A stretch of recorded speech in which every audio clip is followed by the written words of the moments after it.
It is great to welcome to the program today Rahm Emanuel, former U.S. ambassador to Japan, former Chicago mayor, former Obama White House chief of staff, a whole number of credentials, and many extremely relevant to our conversation today. I really appreciate your time here. Thank you. I appreciate being with you. You know, the reason I think the timing of this is perfect, this may not sound perfect to you, but my audience right now, I believe, is as skeptical of and adversarial to the Democratic establishment as I ever remember it being.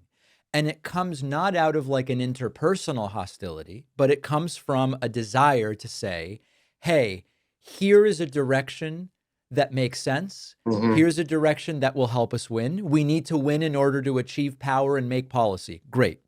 Now, you are out there.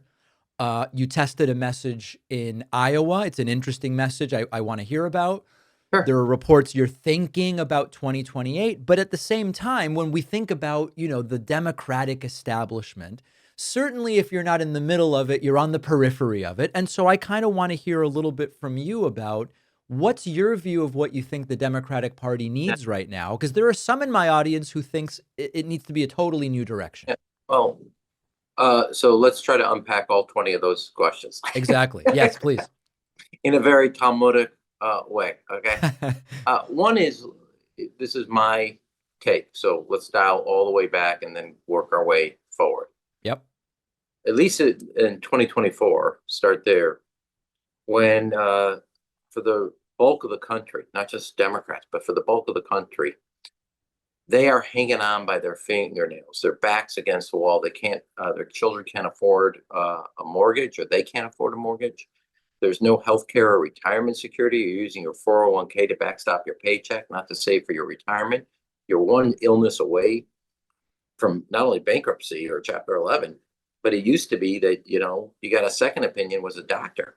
Today, it's an insurance executive telling you can't get that medication or that surgery or that whatever the doctors prescribe. They say no. That's where they start. They don't say, let's see how we can do this. They start with no.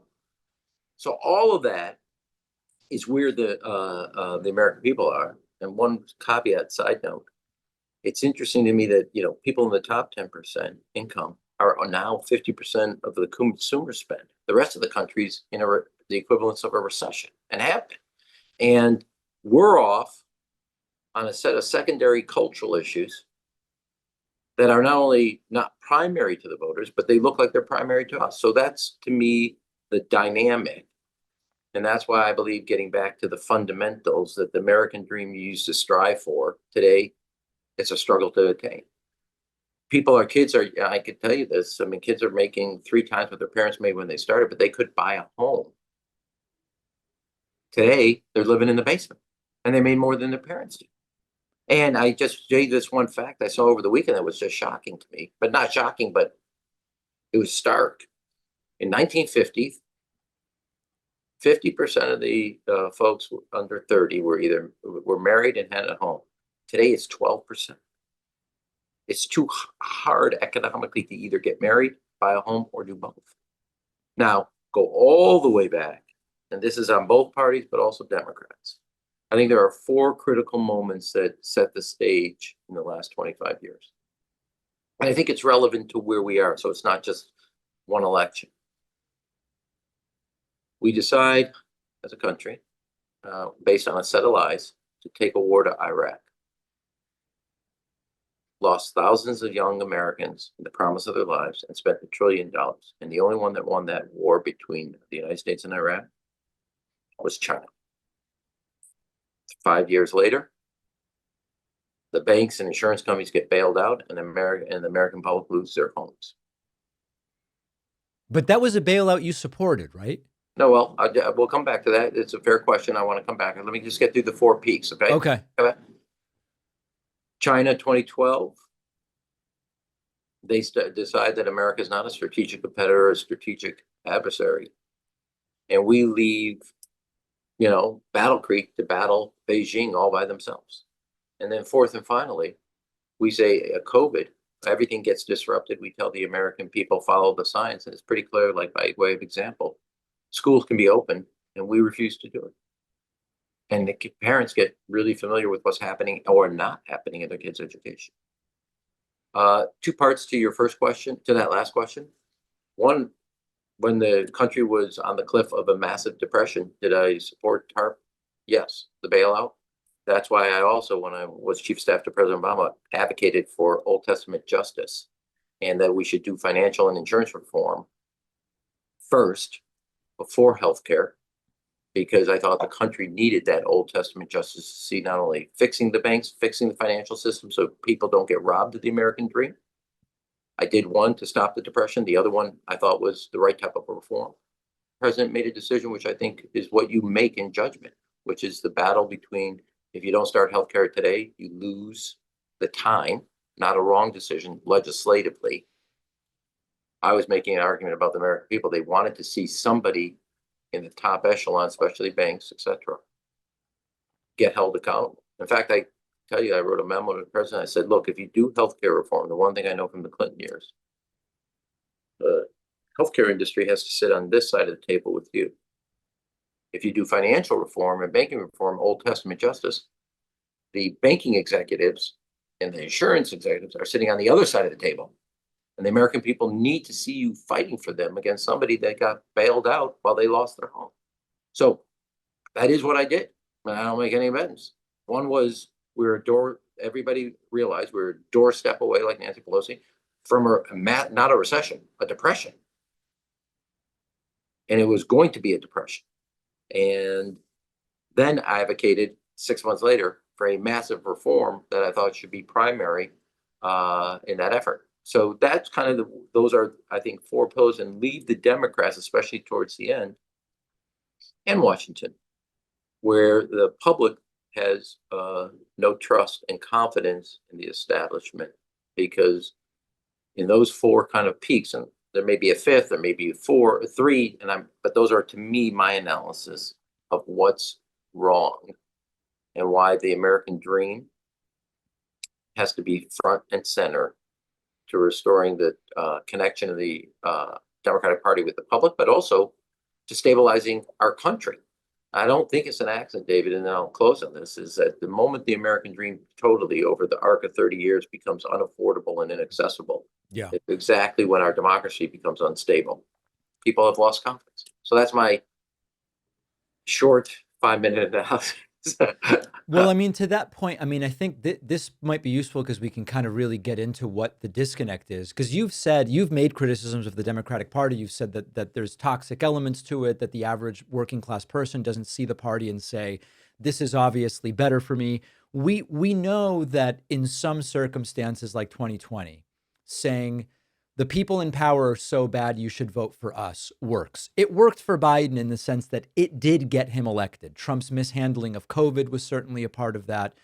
Okay, so you can sometimes run on that negative partisanship. But I think one of the problems in 2024, and the exit polls kind of bared this out, Sure. is when people said, okay, I'm not doing awesome under Trump.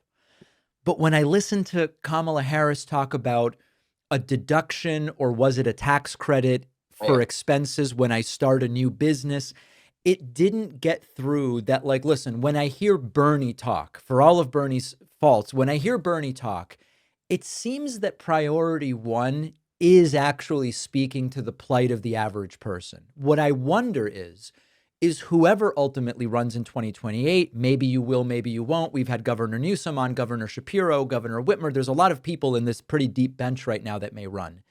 It seems that the first visceral reaction from voters who are skeptical of Trump, I'm not talking about the MAGA people, but people who go, Trump's not great, but what am I voting for? There has to be some clear articulation of, here are the 4 things economically that are clearly for the working class that whoever is offering.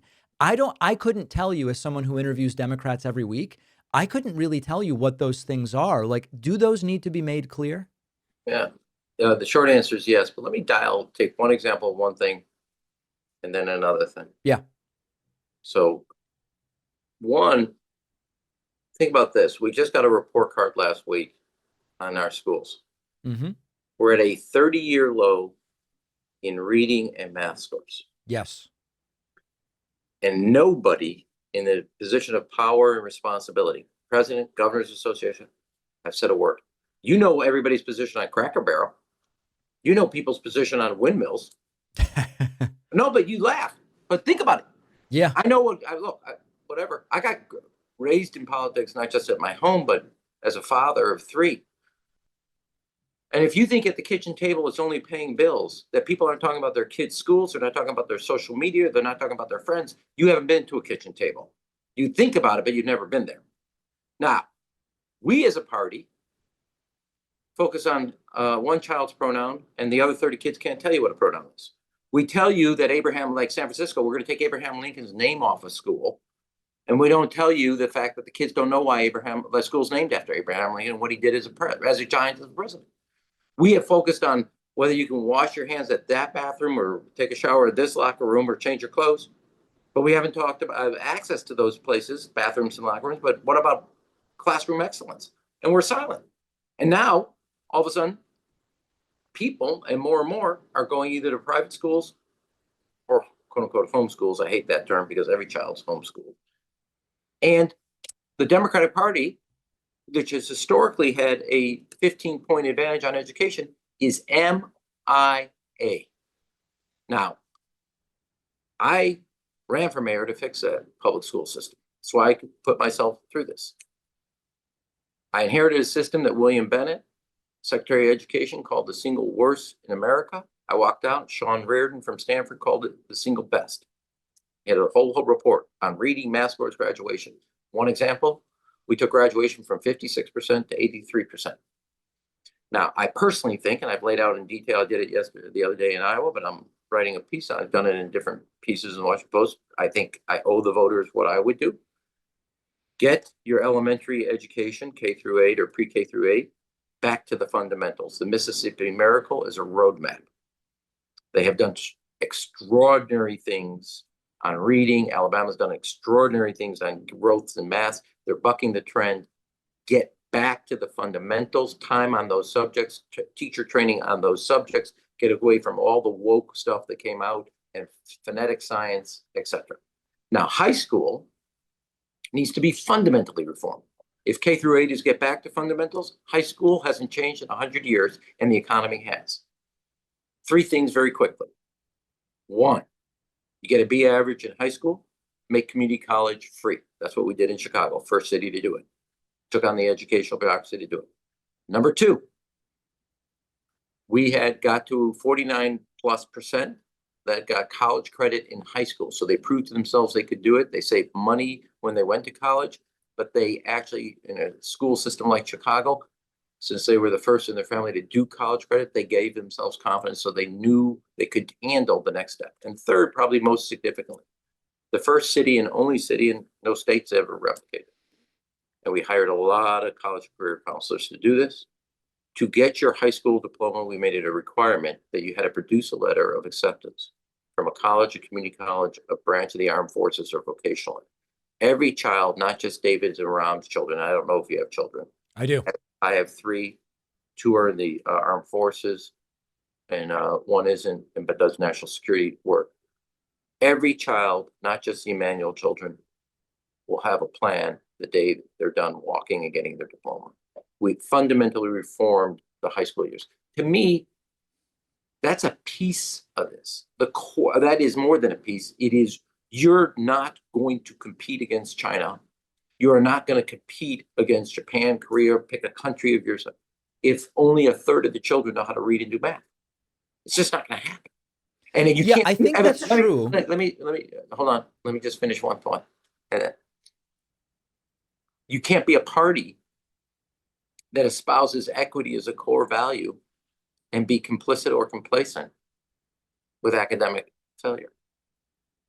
And then lastly, but I started this when we were on the other question, the core crux, and this is a 30-year evaporation, it's going to take us a long time to get out of it, is making the American dream affordable and accessible.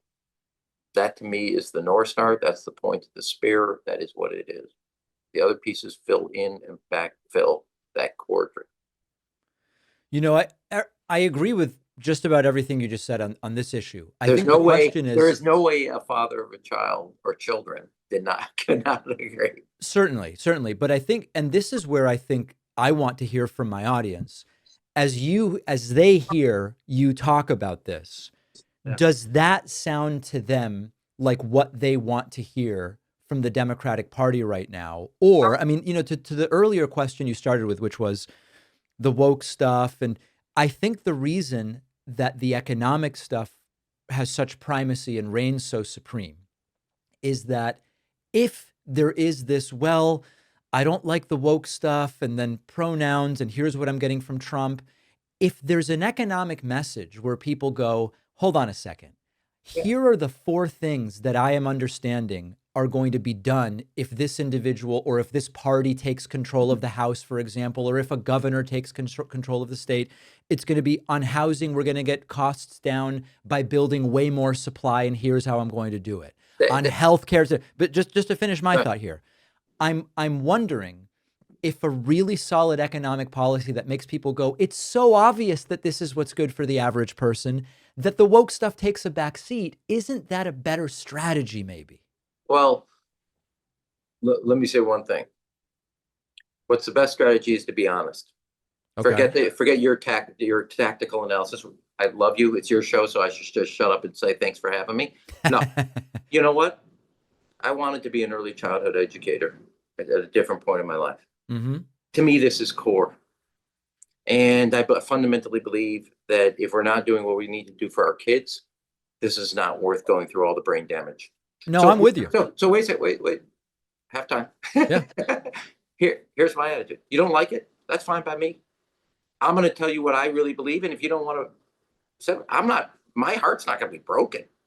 Okay. Nobody's going to erase my Wikipedia page. I don't really care. Right. I think in education, if you're president of the United States, given we have one president eliminating the Department of Education, but spoke up on Cracker Barrel, but didn't say reading and math scores. So if you don't want a president to do this, here's my breaking news. Don't vote for me, because it is really important to me. So I'm not interested in, so if you don't think in education of a child, what's going on in schools, and you don't think the crisis that was the nation's report card is a wake-up call, I'm not your guy. And that's okay by me. No, yeah, and okay. I don't know, I don't know if you're saying this rhetorically or if you're saying it about me, because that's not my view, certainly. No, I'm saying, yeah, okay. It's your show. I mean, actually, better than that. I'm being nice to you. But I'm saying, but my point is, you said, look, it's got to be economic. My view is, this is like a misnomer, and this gets parents don't just sit at a kitchen table paying bills. Right. I knew how many times, and it's not just the kitchen table. It's when you're up at bed and you're at night before you're going to turn the light off. You are talking about, I would guarantee you almost 70% of that conversation is your children.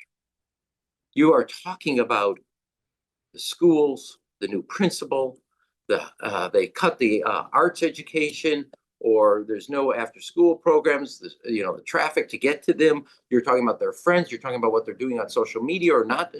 How come you can't get them to focus? That is the bulk of what goes on at our homes. And again, I say this, I haven't made a decision, but if education is secondary to you, I want you to know it's primary to me. And maybe I'm not the right guy for you. That's okay. Mm-hmm. My feelings aren't going to be hurt. Now, I happen to think it's head and tails of the same coin about the American dream. You're not, and now, again, not every child's going to go to college. That's why I made community college, branch of the armed forces, or vocational school as equal in value as a college education. Some people want to just argue for free college. Now, I did free community college if you got a B average, first city to ever do it.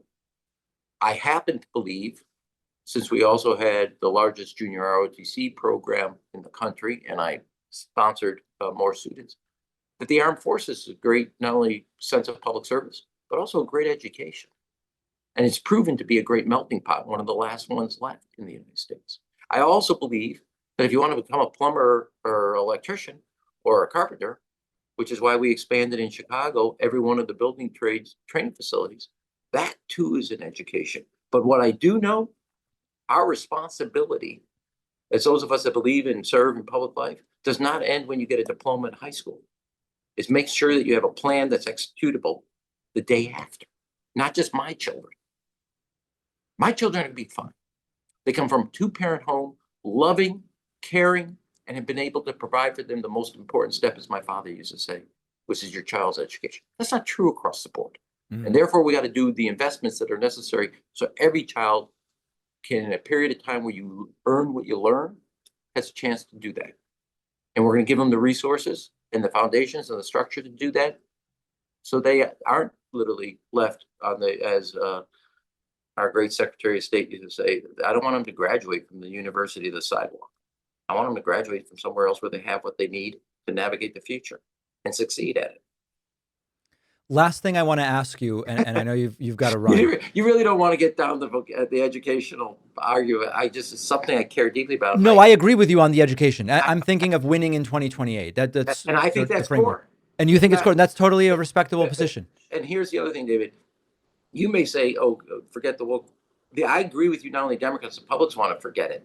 Yeah, want to forget it. But don't think that it's not a sticky issue from a branding political perspective. Agreed. Okay. Completely. Okay. Yeah, agreed completely. I'm sorry. Okay, here's my final question too, and you can take it. It might be a very short answer. It might not.